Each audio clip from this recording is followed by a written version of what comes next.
Hello guys, welcome to 5th Generation Hobby Shop and welcome to another unboxing and testing. Shoutout po natin si Sir Clyde ng Negros Oriental. Sir, welcome to 5th Generation Hobby Shop. So this is the SR357 6 inches barrel airgun revolver silver by Crossman. CO2 powered 4.5mm steel ball ang bala. Ayan. So ito yung kanyang bala na 4.5mm na bolitas. Steel ball po yan. Ito naman po yung kanyang hangin. This is CO2 cartridge 12G disposable, more or less 60 shots ang isang tangke. Ayan.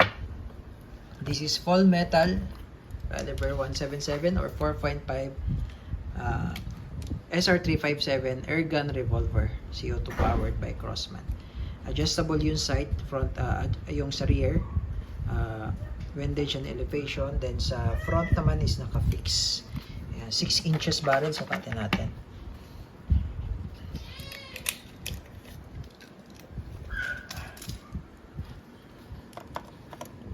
Ayan.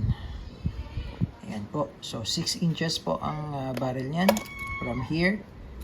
Okay. SR357. So ano siya? Mahaba. Kaganda nito, accurate. Ayan. Ayan. So meron siyang manual safety. Ayan yung safety. Then sa release naman, pakita ko lang sa inyo. Okay, so ito yung safety, tapos release. Yan yung release. Ayan. Pag sa safety, backward lang ho. Ayan, backward. Yan yung safety. Sa release naman, forward, open. Ayan, hold, then tulak mo lang. Ayan. So ito yung pinaka-shell niya. Steel ball. Shell po ito para sa steel ball. So, pwede siyang gamitan ng lead pellets or yung tingga. Pero, wala lang tayong available na shell. So, ito yung bala, steel ball. Dito po yan lalagay. Ayan.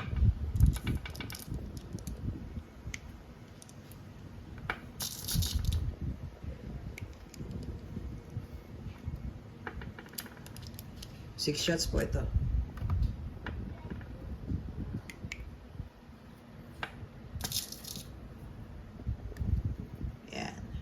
So, paglo-load, ito po ay double and single action po, ano? So, ibig sabihin, yan po yung single action and double action, sa trigger, double action. Yan. So, paglo-load, yun lang. Tignan natin, pasok, bala.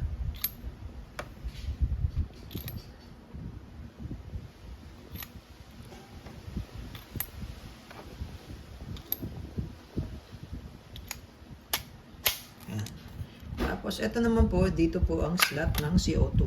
Ayan. So, release nyo lang yung cover. Pag ganito lang po. Back. Ganyan. So, kahit di nyo na po tanggalin.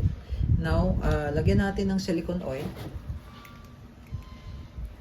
So, every time po na maglo-load kayo ng CO2, lagyan nyo po ng oil.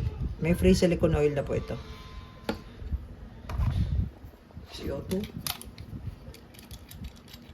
Luwagan lang natin para pumasok po yung CO2.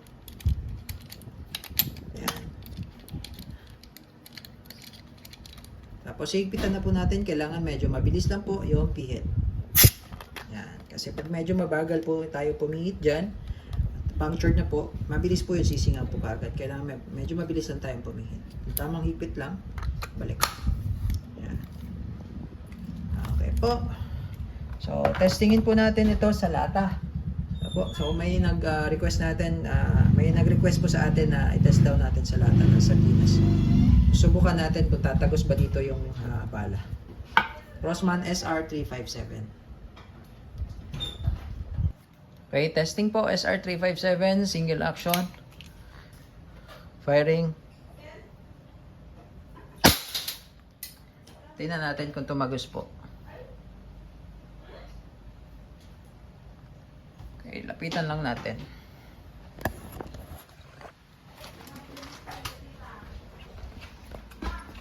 Ayan po. So, ito po yung lata ng sardinas. Entry point, exit point. So, tumatagos talaga siya sa lata ng sardinas. Ayan. Tagos po. Yung bala. Okay, balik lang tayo.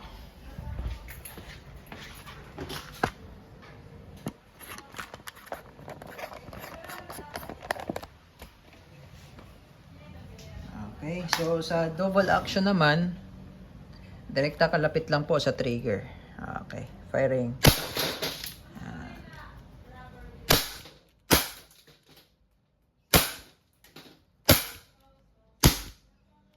Okay, so wala na. 6 shots lang po.